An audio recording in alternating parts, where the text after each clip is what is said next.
next video about the past tense. Now here again you have to recognize which tense is this. We are going to recognize from the last word. Hindi में क्या लिखा हुआ है? UGC की तैयारी के लिए सोहन ने बड़ी मेहनत की. तो आपको मैंने करवाया हुआ है कि पास्ट टेंस में ये सिंपल पास्ट है, पास्ट इंडेफिनिट भी कहते हैं. तो इसकी पहचान है आ ए ई. तो की मतलब ई आ गया. तो ऐसे वाक्यों में कौन सा टेंस लगता है? एक ऐसे वाक्यों में कौन सी वर्ब की फॉर्म लगती है? Second. Yes. So that's why we have used worked. Work, worked, worked. Sohan worked so hard to prepare for UGC exam. सो यहाँ पे हमने सेकंड फॉर्म ऑफ वर्ब लगा दी. ठीक है. नेक्स्ट आ गया प्रेजेंट कॉन्टिन्यूस टेंस. तो ये प्रेजेंट कॉन्टिन्यूस में बच्चे व्यायाम कर रहे थे. यहां से पहचाना रहे थे. जो अंत में क्या लगा हुआ? रहा था, रही थी, रहे थे. तो ये आ गया रहे थे. यहाँ पे वॉज या वर लगता है. वॉज लगेगा सिंगुलर के साथ और वर लगेगा प्लूरल के साथ. चिल्ड्रन प्लूरल है तो यहाँ पे children were doing exercise. Clear?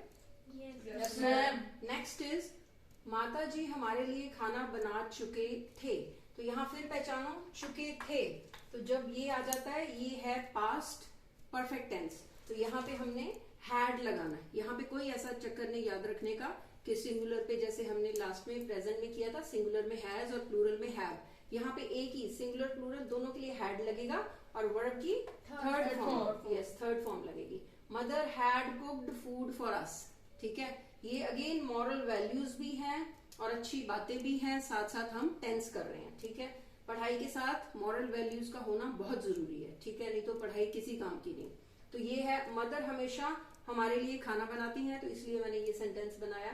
तो मदर की आप हमेशा रिस्पेक्ट किया करो. ओके बेटा, आप सब करते ही हो. ठीक है. सो मैं 25 सालों से कॉलेज और स्कूल में पढ़ा रही थी.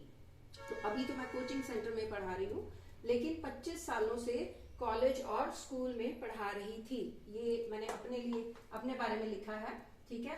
तो ऐसे जब रही थी जो काम, अब इसको कैसे पहचानना है इस टेंस को? ये पहले पहचानो टेंस कौन सा है.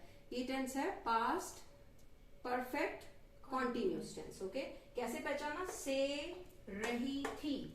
कोई काम पुराने समय से हो रहा, अभी भी हो रहा. 25 सालों से पढ़ा रहे हैं, अब नहीं हो रहा. जब पहले किया था हमने जो लास्ट टाइम प्रेजेंट में यहाँ रही है था, तो वो कोई काम पुराने समय से हो रहा, अभी भी हो रहा था. यहाँ पुराने समय से हो रहा लेकिन अब नहीं हो रहा. ठीक है. तो ऐसे वाक्यों में हमने हैड बीन लगाना है. और अगर निश्चित समय है तो वहां पे हमने क्या लगाना है?